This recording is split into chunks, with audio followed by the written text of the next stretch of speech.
We have the honor of having two incredible speakers with us today. We have with us Barkha Dutt and Abhinandan Sekhri, both trailblazers in the field of news media. On this panel, Media versus Moguls, Reshaping the Landscape of Indian News Media. Barkha is among the most prominent journalists in India. And as we all know, she sacrificed the comfort of news studios to consistently bring us ground reports from across the nation. She's the founder of Mojo Story, a news organization that focuses on putting people first. Abhinandan began the process of disrupting the media landscape in 2012 when he launched Newslaundry, a subscription-based news model. And if you followed their work at all, you know they're rigorous, real, and courageous in everything that they do. And I'm particularly excited to have them with us today because this is a special time.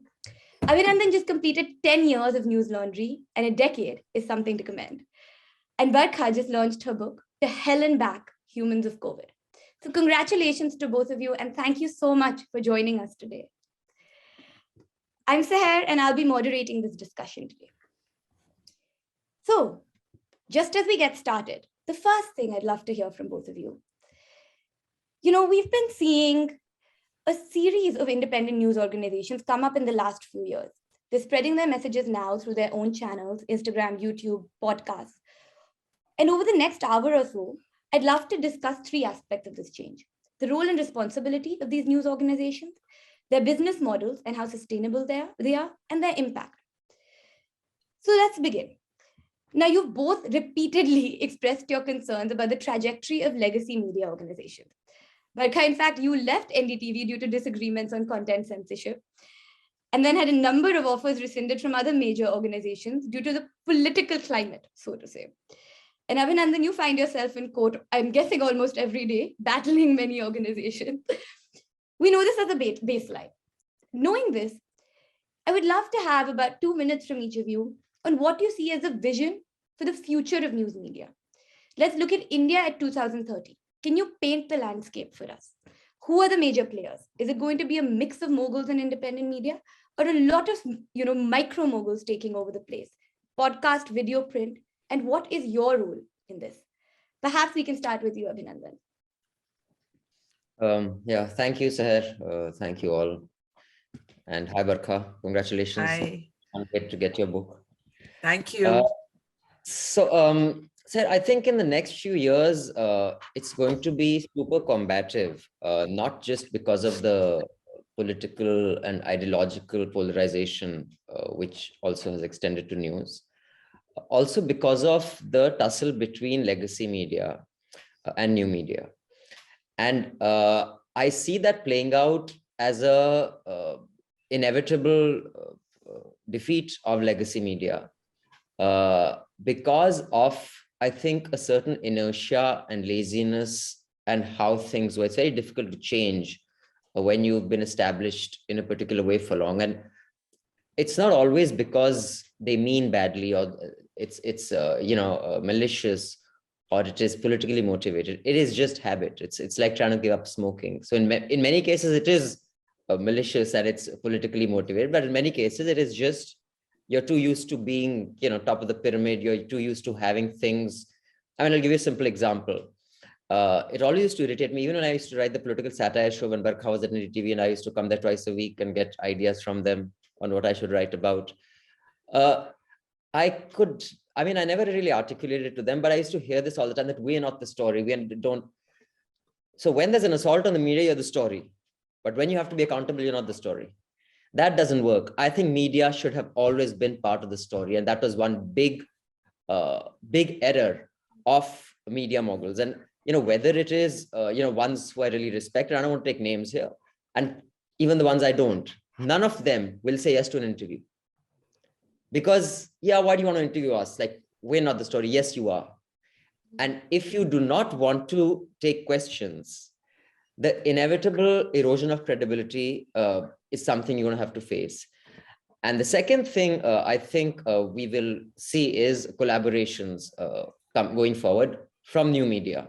Because legacy media will only collaborate when they have to set up some sort of entity to lobby for tweaking FDI rules, which are unfair to us and will be easier for them to kind of stunt our growth. But you will see a lot of collaborations in new media, which will create networks of news viewers, which will rival legacy media. And third is they're going to have to figure out their cost structures, have to be really relooked at. So I'll stop there. I'll elaborate in the next few minutes. Yeah. Thank you so much, Abhinandan. That was a really rich beginning. And I'm going to take the same question to Barkha. Yeah, hi everyone, and sorry for the hiccups in joining. No matter how much we think we're products of new technology, we still faltered in joining a Zoom call that asks for a Gmail coordination ID. So I was a bit embarrassed about that. So thanks for the patience. 2 years in and we're still struggling. Yeah. I kind of agree with Abhinandan. Even when you introduced me, you spoke about the larger political climate. Now, obviously, that's a factor, but that doesn't explain everything, right? It really doesn't explain everything, because I think it's kind of lazy almost to explain everything that's happening in media. By invoking the sort of larger climate of politics, of polarization. Because if that were the case, then there wouldn't be so many independent, small startups. Frankly, it's much tougher for us than it is for big media. And if we can do it, then I see no reason with big organizations who are cash rich, have a battery of lawyers at all times, why can't they do it? So I do think that a lot of it is second skin. A lot of it is the way revenue models of these organizations are built. A lot of it is the fact that they're owned by business houses who need the government, any government, states or center, for other things. The fact that, just to give you a small example, I mean, I don't even know when this could happen in India. I do a column, apart from being the editor of Mojo Story, I do a column for the Washington Post. The Washington Post is owned by Jeff Bezos. Jeff Bezos cannot tell the Post what to put in its editorial pages or its news pages. And I just can't imagine that kind of separation sort of existing here. So I think political climate doesn't explain everything. I think it's just, one factor, the fact that that the media itself, for various reasons, because they don't want to lose access to the big guys for interviews or for events, the fact that the revenue model is structured in a certain way, the fact that so many organizations are dependent on government revenue, both state and central, as a main source of revenue, the fact that those who own them are basically scared of a risk, and just the fact that too many people have got lazy. And I know this because I think I'd got lazy and I needed a shake up to get out of my own laziness. And it's easy to get lazy. It's easy to get too comfortable. So there are a whole bunch of factors here that we've got to understand when we look at the media climate. And 2030 is not that far off. It's what, 5 years from now, 5, 6 years, whatever, 8 years, let's say. What are we looking at? We're looking at, I think, a super competitive, fragmented media space. I don't think you're ever going to see big media vanishing, but I think you're already seeing, irrespective of whether you're consuming the Mojo Story, Newslaundry, NDTV, or Republic, you're already most likely consuming it on your phone. And that offers a level playing field to the rest of us in many, many ways. There's still some things that we can't do that TV could do. Mostly they involve things that need scale. But almost everything else we can do, and do it differently, and sometimes and often do it better. Amazing. Thank you so much. There's a lot of parallels between what you're seeing for the future, it seems, and it looks like there will be a lot of independent news organizations, and they'll be working perhaps collaboratively and taking up new spaces. This also leads me to the next question, Barkha, that talks about the role and responsibility of these organizations. You've said in the past that you think most of legacy media has now turned into chamcha or morcha. And I don't believe you patented that yet. So I'm doing that right now. I have to say it's one of the better lines I came up with. It's not just legacy media, it's the rest of media too. There is a kind of, I don't know what Abhinandan feels about this, but I feel like that classic old world emphasis on just telling the story, irrespective of whether you personally agree with the outcome or like the outcome, is something that hardly anyone does, because you're so scared of the name calling that comes from different camps, right? So, I mean, I was just giving a talk at Oxford on the 6 reasons why I think Narendra Modi keeps winning. And I know that there was enough in that to basically make whether you're someone on the left or the right angry. For the right, I'm not, I'm biased, and for the left, I'm too soft.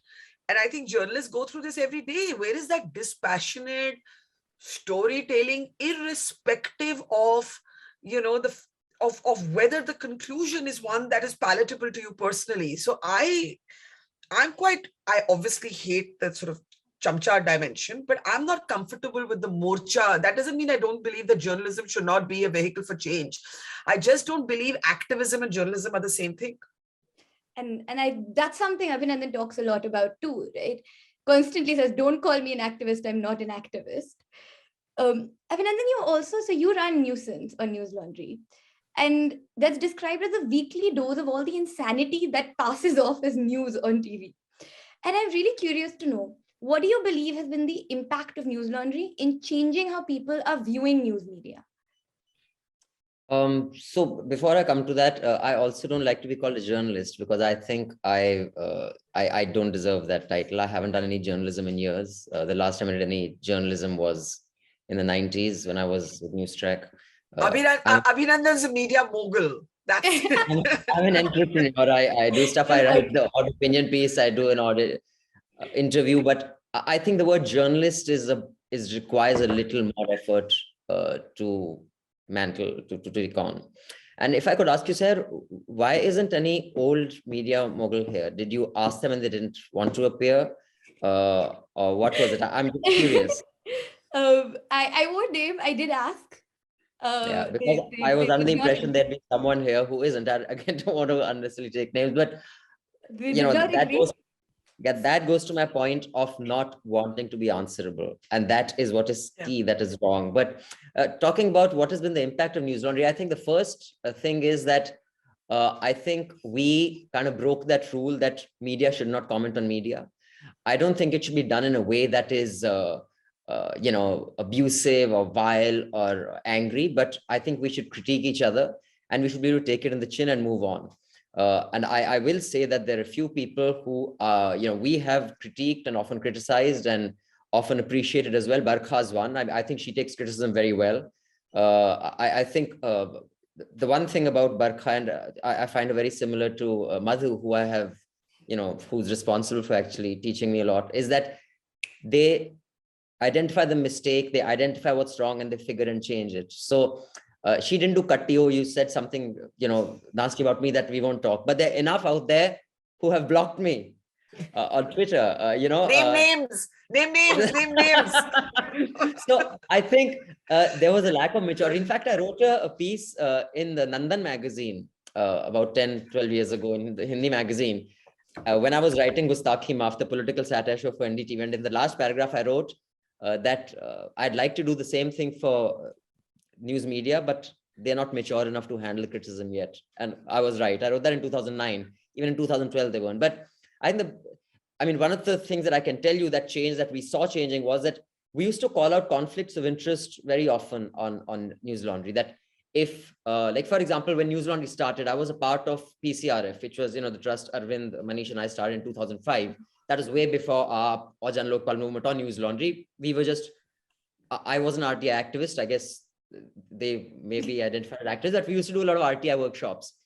So when I started writing, I used to put right up there that I'm a trustee of PCRF with Arvind Kejriwal, and then I'd write any piece that was related to the Jan Lokpal movement up. I saw people were writing about, townships in Maharashtra where there was a direct conflict of interest. They would not disclose it. People were presenting, a headline where their husband was the minister in the upcoming story and they wouldn't disclose it. And you don't have to be ashamed of it, but just put it out there, People have a right to know. And I think the biggest problem with legacy media is they think people don't have a right to know their conflicts as well. They are just there to point others out and not just, and you can disclose it in a very casual way. Like, I have curly hair. It's not a value judgment. I have a mustache. It's not good to have a mustache or not to have a mustache. That's just a fact. So you can accommodate through the prism of my bias or your bias, whatever information one is putting out there.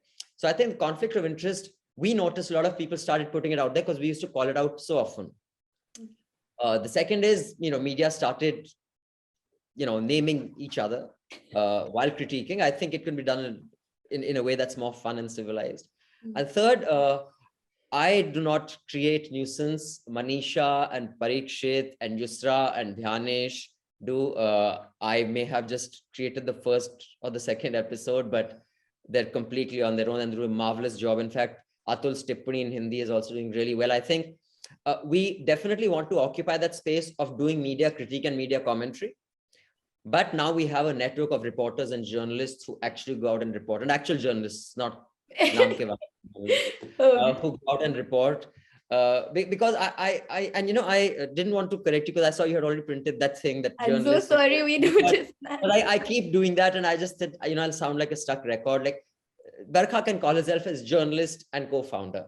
I can only say co-founder. I cannot say journalist because I think we should not use the term journalist so loosely. It is a serious job. And the other thing that Barkha also touched on is that I think in the next few years, what is important is journalists run news shops. And I'm being crass and I'm calling our enterprises shops, but I think doctors should own hospitals. Right. Journalists should own journalism outfits, because and I can tell you from India Today, when the place was run by Madhu and when she retired and when it was run by someone else, the entire shape and how basically what's the word? The hierarchy of journalists and the accountants changed so significantly that very senior journalists could be asked when they came back from a shoot, why do you drink tea worth 5 rupees and not worth 2 rupees? And during Madhu's time, no one could ask a journalist how you spent the money. She says they go out and they risk their lives. You are not going to ask them how that money was spent. But when things changed, even the most senior journalists could be questioned by the accountant and their salary could be withheld because the accountant. What I'm saying is, when journalists run the show, or when a woman runs a newsroom, what is acceptable in ordinary parlance will be different from when a man runs a newsroom. And not that man does not be good or bad. It's just we are used to talking a certain way and we don't check ourselves unless there is someone up there to check us. Right. So I think similarly, the more Mojo stories there are, the more new outfits like News Minute with Dhanya, and there's so many more coming up. Journalists should have a significant stake in an enterprise. I think that will hugely change for the better the news media landscape. Thank you. I have to begin by saying I take responsibility for the journalist and in your title. And I realized very late, and I saw someone commented on your Instagram when you shared it that they obviously have not heard your Amit Verma podcast where, you're screaming from the rooftop, do not call me a journalist. So I apologize. We got to that a little late. But you set the stage up perfectly for the next question, because Barkha, you said in the past that if you want revenue, you kill journalism. If you want to revive journalism, you kill revenue. So what are the trade-offs you're making at Mojo, to ensure the journalistic standards? And perhaps before you dive into this, you could give the audience just a 30-second description, a Spark Notes version of the business model. So there's a background. Yeah. I don't actually know when I said this. I am totally not averse at all to revenue. In fact, I think that the compromises inherent in legacy media is because the revenue model is broken. And that's probably what I said, that the revenue model of journalism, traditional journalism, especially in broadcast, which is the space I know, I don't know the other spaces, and now digital, are so broken that it's compromising journalism. I don't believe that revenue versus content is a kind of essential conflict that can never be bridged. I don't believe that at all. So I want to first correct you on that quote. What is Mojo Stories' revenue model? Quite simply, we count on 3 things, some of which we've started, one which we'll be actioning shortly, which is sponsorships, just like you get for television. I know, Abhinandan and others have a different view on advertisements. I think there are certain degree of advertising is inevitable, but once again, it can't be hidden advertising, right? It has to be up there. You have to know so-and-so is the sponsor, or so-and-so is presenting a show, and so sponsorships. We look at non-news events. We do a reasonable number of these. I have a gender property called We the Women. It used to be pre-pandemic on the ground. For the last 2 years, it's been a digital property. So that generates a revenue. And then finally, subscriptions, the audience. We do expect that people who do support our content and believe in it will pay a little bit of money for it.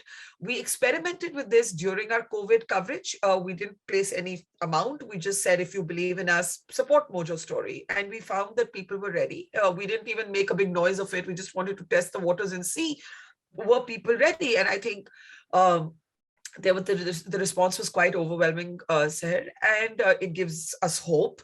And finally, we should be able to action our subscription model, because unlike a lot of people who start with text and follow with video, we started at Mojo with video and have followed it with a website. Our website's been in its soft launch phase for the last couple of months, and we're working on it and hope to roll it out properly end of April, which is when we hope to announce a subscription model as well. So really, it's not rocket science. It's subscription, sponsorship, non-news events, and on the odd occasion, if we expand, we would like to get into a certain degree of video production. Because I'm a trained filmmaker. I don't know what I did with that first master's degree, but I could be doing a lot more with it. Okay, and if you can just dive into the sort of trade-offs aspect of. Oh yeah, so see, look, I want to say here that there are no organizations that I know of where a very big sponsor who's giving you a lot of money is someone you're going to get up and criticize at the same time. There is an inherent, maybe that's what I may have said, that there is an inherent tension built in. And when I was younger, we used to be told things like, there's a Chinese wall. There's a Chinese wall between who's giving you advertisements and what you're saying on your show. And we've tried to follow that. So what would you do, for example, in television? I haven't actually gone out and got a sponsor yet for my show, a show that I do every day. But if I did, I would contractually write into that the editorial and the marketing dimension of this are different, right? It would have to be written in that marketing does not entitle the sponsor to get involved in the editorial content. That is the best you can do. But I'm not going to bullshit anybody here.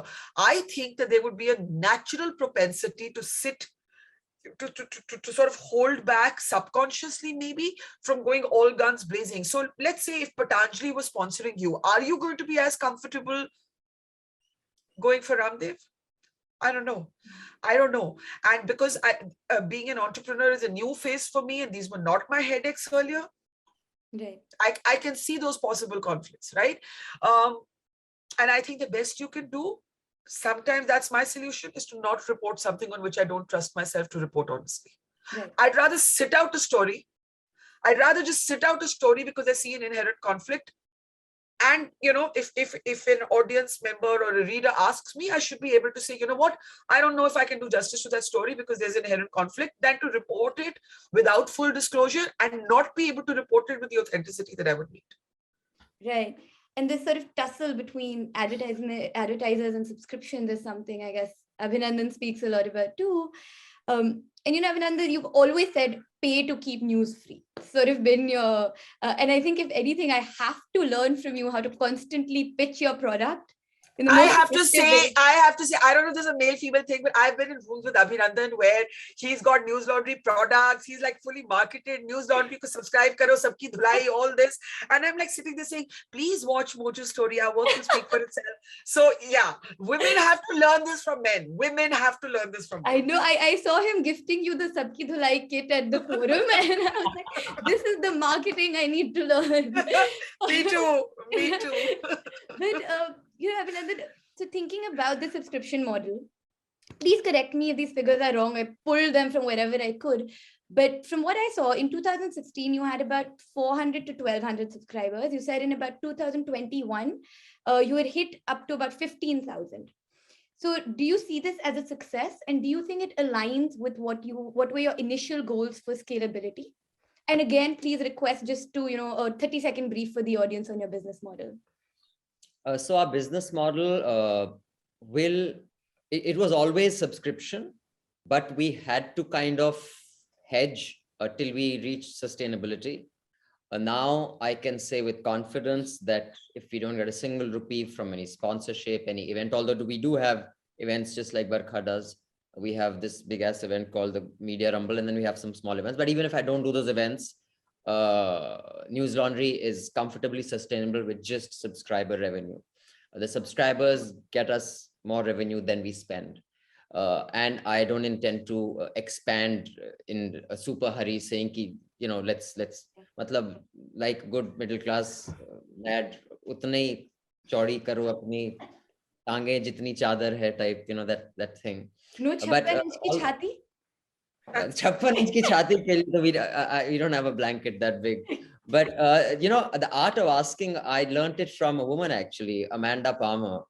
You must watch her TED talk. She's a musician, and she kind of, I don't follow her music. I just found her very inspiring. In fact, she did this on trust. She did this experiment where she just stood naked in a, I read about this. In a gallery and said, now paint. And she said, people who want to grow will grow, people who want to. And so in that, she started off her career in Central Park by just playing and putting a can. Then she said, if you want to come and perform, get me a place to stay, get me a van to get my crew there, and I'll play. So, and so I think journalists have to ask. A doctor never hesitates when he or she asks you after they've treated you. You say, doctor, I've had lots of broken bones and bruises and stitches in my life. No one ever said, yaar, sorry, aapko chot lagi hai, stitches kar diye.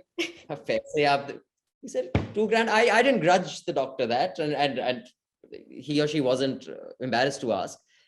I've been in court so often. In fact, so many of the lawyers don't take money from me. I have to say, please take. I got the money. Don't worry. I'll raise it. One call of Newslaundry. The first time when that legal case, right now there are 3 legacy media I'm in court with: Times Group, India Today, and Sakal, owned by the Pawar family. And I say, bring it on. Get me another 100. I don't care. I'll take you guys on. Because one call of Newslaundry, it topped up 11 lakhs legal fund in under 24 hours. And after that, some of the lawyers say, yeah, we don't want to charge you. We love you. I said, no. But otherwise, lawyers don't hesitate, although they are saving your ass. So journalists should not be embarrassed to ask. You're not embarrassed when you go make a pitch to I don't know, the Samsung or a Nokia or whoever other things these days. You're going there, you're not saying, please. You're saying, this is what you get and this is what we get. You got to say the same thing to your audience. Say it wherever you can. I'm saying it right now to all the audience. Instead of sitting home and whining about the quality of news, put your money where your mouth is, pay for it. If you don't pay for it, then Modi ads will pay for it. Kejriwal ads will pay for it. Chandrasekhar Rahu's birthday, it was Garu's birthday day before. I don't know, Barkha, if you're in India, the first 3 pages of Times of India just wishing him happy birthday. So the point is, now I think the conflict is inevitable. It'll come at some point. Now, and the one mistake I don't want to make, even when I communicate this thought, is what many quants made pre-2008, many of whom I'm sure HBS graduates, where they thought they could eliminate risk with credit default swaps or, the other financial instruments and derivatives they created, that we can eliminate risk. You can't eliminate risk. Similarly, you cannot eliminate influence. You can try and minimize it. And I think an important aspect of minimizing influence is if you're not financially dependent on them. And there are various things, we are planning to do with Newslaundry, and you will see we'll be the first in having a completely new ownership structure where we plan to set up a trust where the employees are the trustees and they have a stake and a board seat. Okay. We'll be doing a lot of stuff that has not been done by media before, because media is मेरे बाद बेटी चलाएगी, बेटा चलाएगा, उसके बाद उसकी बेटी बेटा चलाएगा, नहीं जी हमारा board चलाएगा. And what you're saying, the media is not an outlier in India. Corporate governance in India sucks, no matter what company it is. I remember when Kamal Nath was Commerce Minister, they made a huge hue and cry about Arcelor, not wanting to be bought over by Lakshmi Mittal. I thought the Arcelor chief made a very simple comment. He says, look, it's not about racism or anything. I would not dream of putting my 30-something-year-old son on the board. Mr. Mittal already wants his 24-year-old son on the board, who was 24 at the time. Yeah. It's a different corporate governance here is Jagir. Yep. And that is one thing that will have to change. Right. And that is and media is not a standalone in that. Indian corporations are lousy at corporate governance, and so was media. And that's across the board.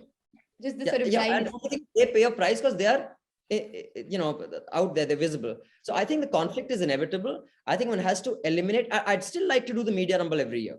Yeah. But now when I go to the media rumble, I'm saying, look, this is what we do. This is the value you get. Yeah. Take it or leave it. Because if the event doesn't happen this year, I don't care. Right. My, like 80-85% of my revenues come from subscribers. I don't need your 10-15%. We will not, have change the ACs every 3 years. It doesn't shut my shop. Yeah. So, and I think, and I think that laziness is what is going to be the death of legacy media. And one more thing, and I'll shut up after that and let Barkha come in. I think the biggest problem is that Barkha is a combatant, and I like that about her. I love combat throughout my life since I was a child. News is a combat sport in this century. We just got to understand that. And legacy media is combat averse. They are too large. We don't want to get our hands dirty. If you don't want to get your hands dirty, open a CA outfit or something, You got to, and when there's combat, there will be collateral damage. You'll lose an arm, you'll lose a leg, you'll have, the first time I had people in my office, cops and authorities visiting was not during the NDA time. It was when Chidambaram was Home Minister. Because I was a trustee in PCRF, and that time Arvind was this hellraiser who was just running amok. And the trust was registered in my office where I was running Newslaundry from, because, Arvind Manish didn't have any property in Delhi. I was like, great, thanks. We had to register it here. So I had people come into my office, and the first time they put a spanner in my works for expansion was under UPA, not under NDA. So and that is a combat you're going to have to keep doing. Right. And you will win some, you will lose some, you will have IT people walk into your office, and then you can't suddenly say, oh, support me, but I will not be answerable at other times. Right. Right. So you've always had the arrows coming at you. And the laziness and the lack of and that's true for generally in Indian business too. Like the new lot of business guys, and I'm not saying this is a value judgment. I think it's really crass and crude the way some of them talk. I think it's uncalled for, when some calls are leaked and all. But that is the profile of the Indian entrepreneur today. Right. In the 70s, 80s, it was this Dosco who did this, his old, and I'm a Dosco myself. And I know there's huge value you get because of the network. You can make a call and you have access to it. But that is how they did business, not by punching their way through the front. Now you got to punch your way through the front. And if you don't have the stomach for that, you should just do something else. Yeah. Yeah. Barkha, do you want to comment on that before I, take us to the next question? I mean, I agree totally that news is going to be a combat sport for the times we live in. And I agree totally. I think, I even had a mea culpa moment that, when I said that I think if whatever the circumstances of my parting with NDTV, and I felt very cynical when it happened, I actually think it's the best thing that happened, because, honestly, continuing status quo, I would have been fine. I would have, done what I did for another 10 years, and that would have been that. And, I would have sunk deeper into the sort of lazy staleness of television prime time.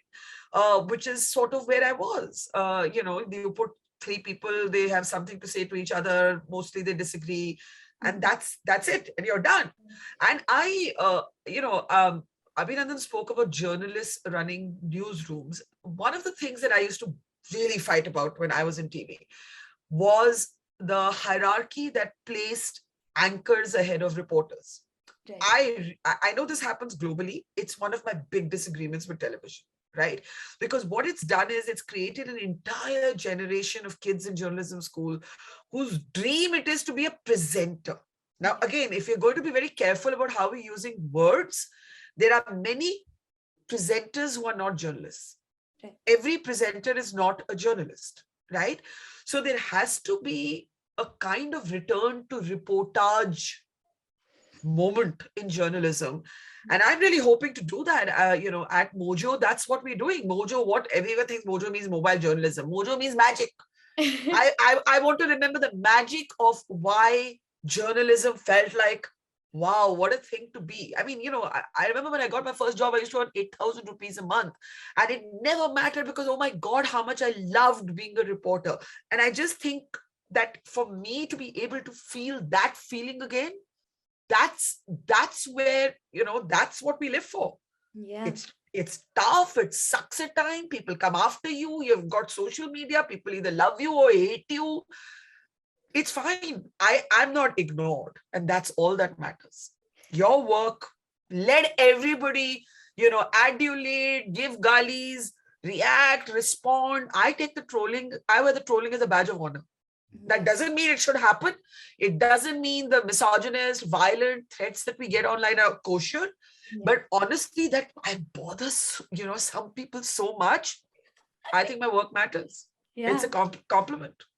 But sorry, if I may just comment, Sehr, on that, what Barkha said about anchors or presenters versus reporters, that too comes from the revenue model. You see, because depending from network to network, right, anything from 65 to 90% of revenue comes from that band, 8 to 10:30, your prime time band. Now, if the overwhelming revenue is going to come from that, it doesn't matter whether reporters or not. Your sustainability depends on them. They are the superstars. So basically, everything boils down to where is your money coming from? And that has to be structured in a way that it doesn't matter whether there's a person who's sitting here like tomorrow. I mean, if Barkha and I are to make any lasting difference, Mojo and Newslaundry should outlast us. And that cannot be on the basis of this one person was very adamant and the person, had no expensive tastes. It just happened to be such. Tomorrow, if I suddenly get an expensive taste and then I'll suddenly start compromising Newslaundry, it should not be like that. It should be structured in a way. It doesn't matter who's sitting there. And the structure of broadcast was, and it's not a good thing or a bad thing. Everything goes through phases, When the printing press was born, you could, give print books and send them out to more places. So when the internet was born, you can do different stuff. But anything, the flaws in it, or whatever are the attributes, whether you call them flaws or whether you call them attributes that are devoid of any value judgment, will be based on what makes it sustainable. And if your prime time is making your channel sustainable, those guys are the stars. It doesn't matter what the reporters are doing. You both brought up a very interesting thing, because Abhinandan, earlier you also spoke about this sort of shift that happened in the structure when you said Madhu Trehan left, where journalists went from the top of the food chain to the bottom of the food chain, and then Barkha brought in this idea of journalist versus anchor, and a lot of it sits within the business model, and then it starts playing with the impact the organization can have and what is the narrative it's building. So thinking of that, there's this idea that we brought in at the beginning, that in the future there's likely to be a collaborative between a number of different news outfits across the board. And I'm thinking from a news consumption habit as a user, from a very user-centric perspective. In the early days, we were used to, getting those 2 newspapers at home, reading them cover to cover. By my news comes from India, Indian Express, it comes from Hindustan Times. Now that's changed in the digital world. We've spoken about the disruption of that comes from technology. And now, at least personally, and a lot of people in my generation are used to getting news from Google, Twitter, social media. It's all over the place. And you're sourcing the same story from 10 different places. How does that play with the subscription model? I'm thinking of just, is it reasonable to expect a consumer to have a subscription to 20 different news outfits? Or is there a way in which this collaborative works to make it easier for the consumer? So I think adaptability is going to be key to survival.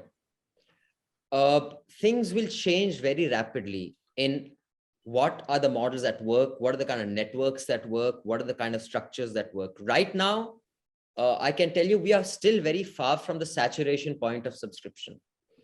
Our aim is to have 100,000 paying subscribers.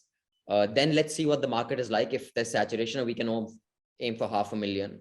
And I think by then, our network of reporters will be robust enough to challenge any legacy media network. And for all the things that are wrong with legacy media, many of them, including the Times Group, has a very large network of reporters across the country. and that primary source reporting is important to keep journalism alive and news alive. So I think we're still very far from that saturation point. That is something that we've discussed internally at Newslaundry. Many young entrepreneurs have come and made presentations to me where they have this kind of digital wallet kind of thing where you can, if you get as part of that bouquet that they present, that they will sell, let's say, their currency. And if I want to, as a new subscriber, I want to read from Mojo Story, Scroll, News Minute, Newslaundry, rather than pay all of them, they will divide the money based on who reads from where, and the money will come to them. There are those models evolving. I'm not so sure about the success of those right now, but I think there will be other things that will also evolve, and not just the structure in how the subscription works out, or how it gets too fragmented. I think also in what is considered infrastructure. Now, I will plug, like Barkha was saying, I always do. In 10 years, we said we will make it sustainable to make Newslaundry only run by subscribers, and we are there, and we are comfortably there. Now, we'd like to change what it means to have news infrastructure. So we are starting something. We'll decide whether we'll call it the Newslaundry mesh, or I would like to go with the Newslaundry matrix, or the Newslaundry network, where we all have excess capacity. Like I live here, I live alone. I have an extra room. So if someone comes into town, say, can I just use your place for 2 days, or my reporters want to come and upload something here. So, and so many people, when we went to Bengal, a subscriber gave us his car. He said, okay, now you got to tour all of Bengal, go there. Someone gave us his office for our reporters to go. Now, you can mail me abhinandansekhri@gmail.com. I repeat, abhinandansekhri@gmail.com. And we have a Friends of Newslaundry Excel sheet, and we have about 100 names there already. People are offering everything from a place to stay. People have farmhouses. They are, I said, if you're rich and you have, inherited too many homes and it's probably lying locked up, the people in Punjab, they say, yeah, it's there. So-and-so, you stay there. So you say, so traditionally, what did it mean? Like when we got a legal notice, the front page legal notice, we are so-and-so, we have 44 offices around the country. We have such an amazing place. And, these guys have defamed us. So I want to, by the next 5 years, have 3,000 such hubs, these nodes. So we don't have to have infrastructure of buy real estate. Wherever a Newslaundry reporter goes, he or she is never more than 2 hours from an office. That's so interesting. I really want to take this to Barkha too, because Barkha, you said when you were reporting on the ground during COVID, you had narrated this story, and I believe it was perhaps to Abhinandan in an interview, where you said, I would go and we would looking for housing, and they would say, "Ha, mera dost hai, uska dost, uske ghar mein khet mein kamra mil jayega" situation. And while these are both really innovative and interesting ways to think about how you can do reporting, I'm also really wondering, is there at some level an over-reliance on the generosity of the public? Is that scalable? Do you see that as a way to really be able to grow over time? Well, I'll tell you the most affirming thing about the generosity is that it made me realize how little attention the negative dimensions of social media actually deserve. We comment, and in the human psychology is such that we engage with everything that, it irritates us, it gets under our skin, because trolling is a mind game. I actually brought that up just to say that actually there is a deep generosity in the Indian people and in the Indian public. And I really experienced that at a time when literally there was no place to stay and no food to eat and no water to be had. And absolute strangers made that journey possible and enabled it in so many ways. Some were famous people, but most were people I didn't know and I met on Twitter. Literally, it was like that. I agree partially with Abhinandan, but not fully. I think that the nature or the definition of what news infrastructure has changed dramatically, right? The fact that you do not need a satellite van. I mean, according to me, television channels who are still using satellite vans are dinosaurs.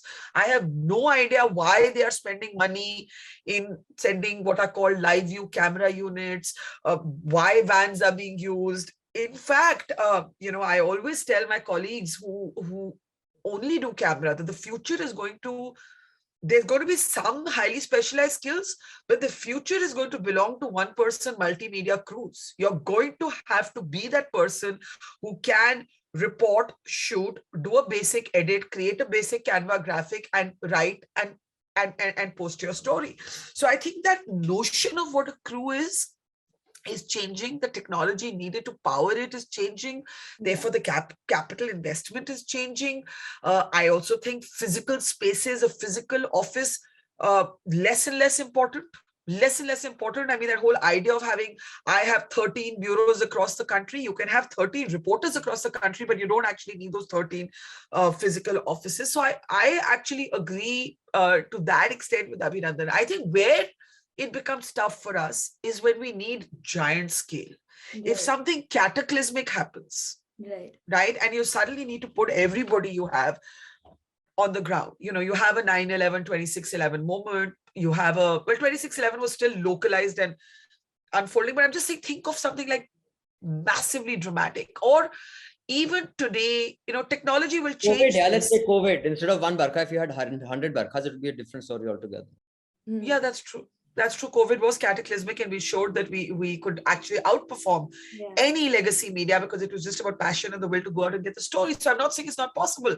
And I'm agreeing with most of what Abhinandan is saying, except that I guess I'm still conservative instinctively or middle class in that I want to have that plan B and plan C always. Ki koi bhi meri madad na kare, so I have something.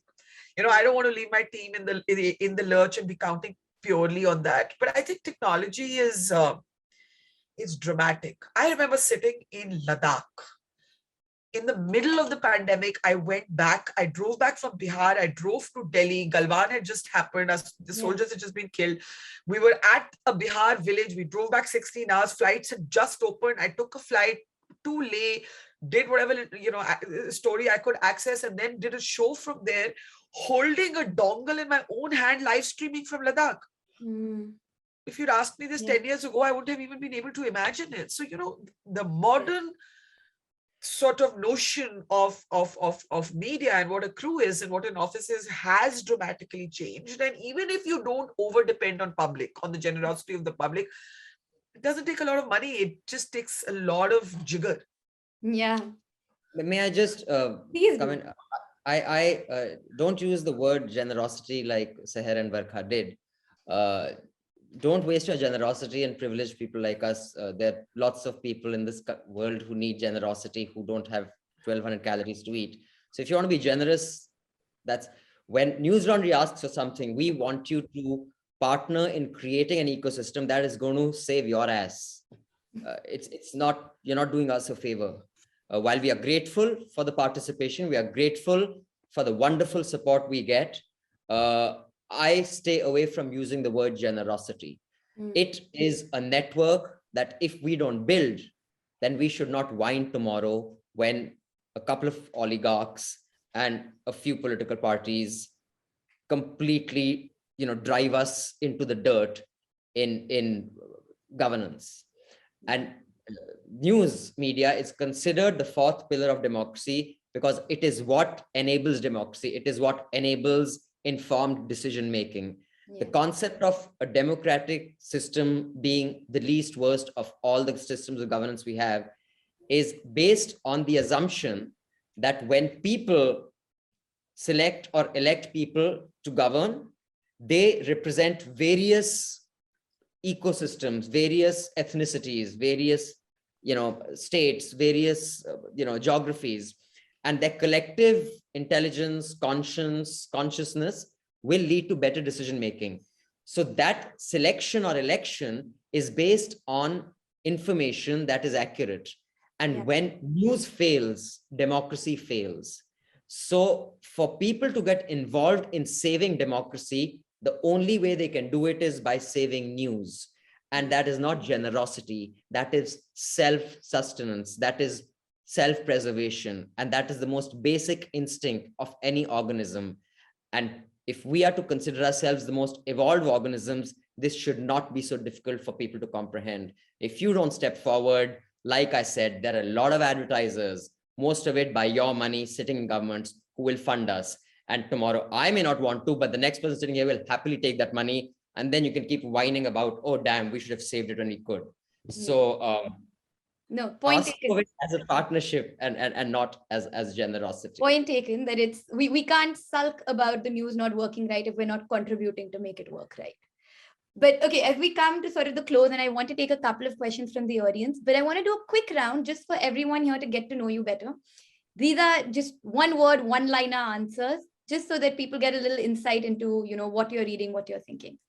Abhinandan, beginning with you, where do you get your news outside of Newslaundry? I start my day by reading the Times of India and the Indian Express from the first page to the last. I don't read every word. I read every headline and the articles that I read. Then when I get to office, I spend at least an hour and a half or two reading links that are shared by people whose journalism or whose tastes that's from timelines, WhatsApps, and of course I go to a couple of websites every now and then to see what they're doing, like News Minute, Scroll. I even go to some of the nutty ones just to check them out. Nutty one. Okay. Barkha, can you name a journalist or a news entrepreneur, not Abhinandan, who's your contemporary and whose work you respect? Dhanya. Easy answer. Dhanya is the founder editor of News Minute. And what I love about what she's done, and what I desperately love about journalism and miss so much because such few people practice it, she's just a classic journalist. There's no big frills and no big tamasha to News Minute. Yeah. It's just quiet, old style reportage, boots on the ground, pounding the pavement. It's the journalism we learned. We learned in journalism school. You go, you get two sources, you go talk to the people, you write simple, non-verbose copy, and you tell people a story. Dhanya, absolutely Dhanya. All right. Abhinandan, I know you want to do Sabki Dhulai, but if for the next year, you could do Dhulai of just one person, who do you think deserves it most? Narendra Modi. I mean, he's the prime minister of the country. He has the most to answer for. I'm vetoing this answer. This was an easy way out. Okay, I don't know. An unlikely person. See, the thing is, you don't want to. I mean, I'd love to ask Chidambaram a bunch of questions. I think. And I'm talking about the swagger he had, and I've happened to have been in a social occasion where he was there, from when he was home minister to how he is now. Yeah. I mean, I really want to go and say, dude, remember, now suck it up. But the thing is, you don't push someone around when they're down. Yeah, it's a pointless exercise. So I definitely had to go to the most powerful. Amit Shah. Yogi Adityanath. I mean, he's the most obvious thing. And the second thing I don't use is I don't use old style journalism. I think old style sucked. I think we are where we are because of old style. We need to show how it is better. I want to say classic journalism is not old style newsroom, and I think the two things are different. I think News Minute is old style. Is it not? It's just it feels new because nobody does it. It feels new because nobody does it. There's such few people. I think it's journalism. The term old school journalism to me is not a compliment. I don't think old school journalism is anything. Yeah, we probably mean different things by it. But yeah. And one more thing, I will say that generally, and this is true, as a Sadhguru type lesson also, without the bullshit, is when you have a castle that has many pillars supporting it, thousands of pillars, if any 10 go, it doesn't matter. There'll be another 990 supporting it. And that's true for a journalistic enterprise, where your revenue comes from, where your support comes from. That's true for life. I mean, if everything in your life depends on your career or your lover or your spouse, that pillar goes, if your entire existence comes crashing down. Yeah. You got to hedge it across as many things and as many people and as many stakeholders as possible. And only then are you solid. Otherwise, you're not robust. Okay, this one is for Barkha. Barkha, what are you most excited about for Mojo in the next 2 years? To basically create a network of reporters and literally, as I said, pick up issues that are deeply reported, but are also important to people. I think there's been a huge distance between what journalists like to cover and what people care about. Yeah. that gap is extraordinary. There'll be some little navel gazing exercise that journalists feel so enthused by that nobody in the audience cares about. Yeah. Right. So I think what excites me is, while I registered Mojo as a YouTube channel in 2017, I've really got going with it in the end of 2019 as the citizenship legislation protests erupted. We're very excited to say we started with about 30,000, 40,000 subscribers. We're at 720,000 now. I need that to get to 1 million I'm hoping in the next 2 months. And then just do a deep dive into creating a network of reporters and just do reportage-driven content. That's what excites me. All right. And last, before we take an audience question, one word from both of you about how you feel about the news media landscape today. Whoever wants to start. Excited. Very excited. Okay. I want to say anxious because anxious for me covers both excitement and concern. So it's not only a negative word, it's like the jitters in my knee before I speak and nobody believes I have them. And then once I speak, I'm fine. So I think it's kind of like that. I think you have to be slightly nervous to really care about what you're doing. Yeah. So I think anxious. All right. Okay. I'm going to take an audience question. I know we're running a little over time. This is a question from Akshay Marathe. For both of you, I'm a consumer and admirer of your work, but I'm curious about how you both see your journeys in the spaces you occupy. How do you judge your own progress vis-a-vis the goals you may have started out with? And what would success look like for your organizations in the future? Floor is open for whoever wants to start. Okay, I'll take that. Hi, Akshay. Thanks. I'm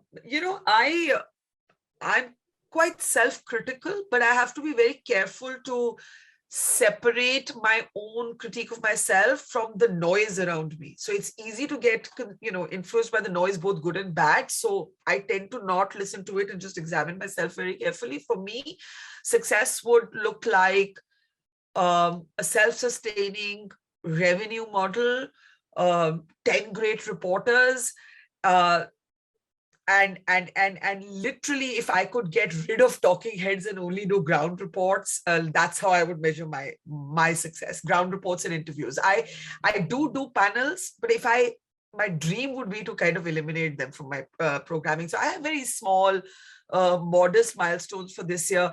My own journey, I think I've been quite candid in saying that I feel that I had peaked and had begun to stale.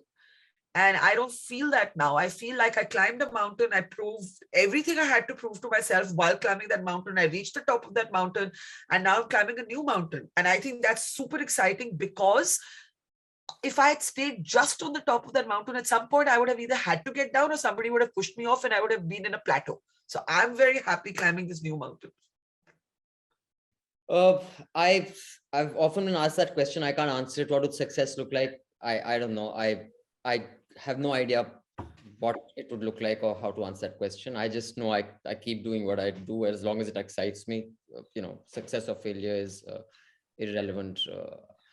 As far as the journey, I think my journey, whether it was small scale Newslaundry, is I happen to be the most visible face, but the amount of people who have made Newslaundry and just many of the enterprises that I'm part of are way too many to name. I've named some of them in my 10th anniversary thank you note of Newslaundry that I wrote. But my journey is just my journey, naam ke vaste. It is the propping up by a lot of people who remained nameless, faceless, and have been, that was generosity. They didn't have to do what they did to make sure that I could just one day decide to do this and one day decide to do that, and they said, "Okay, go ahead, we're behind you." But my journey is the largest of others. All right. On that wonderful note, here's hoping we have more rigorous, more credible news media as we're moving forward, and that we all become responsible for it and are contributing to this. But thank you so much for joining us today. We've been able to cover all the ground from, role and responsibility to business to impact. And I could not have imagined having this conversation with two better people to speak on this. So thank you to both of you. Thank you to everyone who joined us. Please do head over. We have some interesting sessions now. They're in the chat. And thank you, hope, Sehr. Thanks, 30. guys. Bye. Thank you. Thank you. And Steve-O. subscribe Bye-bye. to Newslaundry. Don't whine about news if you don't want to pay for it. I have to say, I was sent in with instructions from my team that Abhinandan will pitch for Newslaundry, and don't you dare walk away without saying subscribe to Mojo Story. So even though this is so out of character for me, if you haven't subscribed to Mojo Story, please do so now. Subscribe Thanks, now. guys. Subscribe to both Newslaundry and Mojo Story. See you. Bye, Thank you so guys. much. See you.